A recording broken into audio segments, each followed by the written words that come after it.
Good morning. हम देख रहे हैं स्किनर के सिद्धांत की विशेषताएं व शैक्षिक निहितार्थ। इसके पीछे 2 वीडियो में हमने 8 बिंदु तक देखे थे। आज हम देखेंगे 9वां बिंदु। तो 9वां जो पॉइंट है वह है त्वरित मूल्यांकन। त्वरित मूल्यांकन क्या है? इस सिद्धांत से छात्रों को अपने अधिगम का स्वयं व त्वरित मूल्यांकन करने का अवसर मिलता है।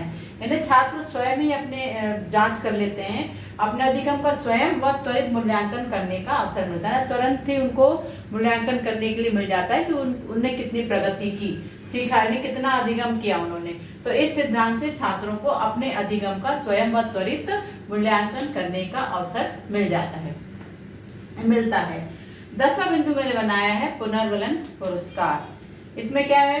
इस सिद्धांत के अनुसार वांछित और अच्छे व्यवहार का पुनर्वलन पुरस्कार देकर तुरंत करना चाहिए। यानी अच्छा व्यवहार यदि आ रहा है बालकों में या छात्रों में, तो उस अच्छे व्यवहार का पुनर्वलन जो है पुरस्कार देकर तुरंत करना चाहिए।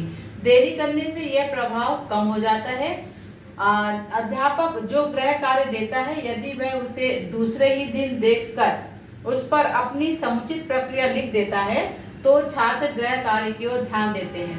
गृह कार्य का निरीक्षण न होने से छात्र उदासीन हो जाते हैं और गृह कार्य करना बंद कर देते हैं। तो अक्सर देखा है विद्यालयों में काम का बोझ होने के कारण जो टीचर्स हैं वो होमवर्क तो दे देते हैं, लेकिन होमवर्क को चेक नहीं करते हैं। यदि वो तुरंत होमवर्क चेक करते हैं और उसमें अपनी कुछ टिप लिख देते हैं और उस पर कुछ अपना प्रक्रिया लिख देता है, तो विद्यार्थी होमवर्क करके लेके आते हैं। लेकिन यदि होमवर्क दे दिया टीचर ने और उसको वो जांच नहीं करते हैं, तो विद्यार्थी क्या करते हैं, धीरे धीरे होमवर्क करना बंद कर देते हैं, क्योंकि उन्हें पता है कि मैं लिख के ले जाऊंगा और टीचर उसको जांचेगा ही नहीं। तो इस प्रकार उनमें जो होमवर्क करने की प्रक्रिया है वो धीरे धीरे समाप्त हो जाती है। तो पुनर्वलन पुरस्कार का यही अर्थ है कि आपने यदि अच्छा व्यवहार देखा तो उस अच्छे व्यवहार का उन्हें तुरंत ही पुनर्वलन क्या होना चाहिए, पुरस्कार देकर तुरंत ही उस समय कर देना चाहिए। यदि देरी होती है तो फिर उसका प्रभाव समाप्त हो जाता है। फिर 11वां पॉइंट है अंधविश्वास दूर करना। छात्रों में अंधविश्वास को दूर कर अधिगम की वैज्ञानिक प्रक्रिया अपनाने पर जोर देता है। जो अंधविश्वास दूर करना, तो ये सिद्धांत क्या करता है? यह सिद्धांत छात्रों में अंधविश्वास को दूर कर अधिगम की वैज्ञानिक प्रक्रिया अपनाने पर जोर देता है।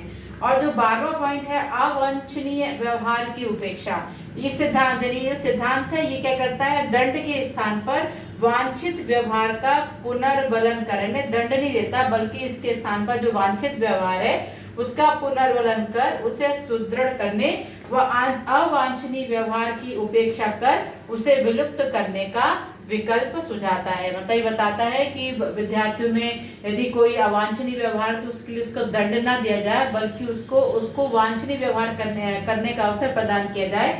इस प्रकार वो अवांछनीय व्यवहार की उपेक्षा करके उसको समाप्त करने का तरीका सुझाता है या विकल्प सुझाता है। इस प्रकार हमने 12 पॉइंट देखे जो स्किनर के सिद्धांत की विशेषताएं व शैक्षिक निहितार्थ है। तो आज बस यहीं तक, मिलते हैं अगले वीडियो में। तो ये जो पॉइंट हमारा हुआ शैक्षिक निहितार्थ यहीं पर समाप्त होता है। अब हम मिलेंगे अगले विषय को लेकर अगले वीडियो। Thank you.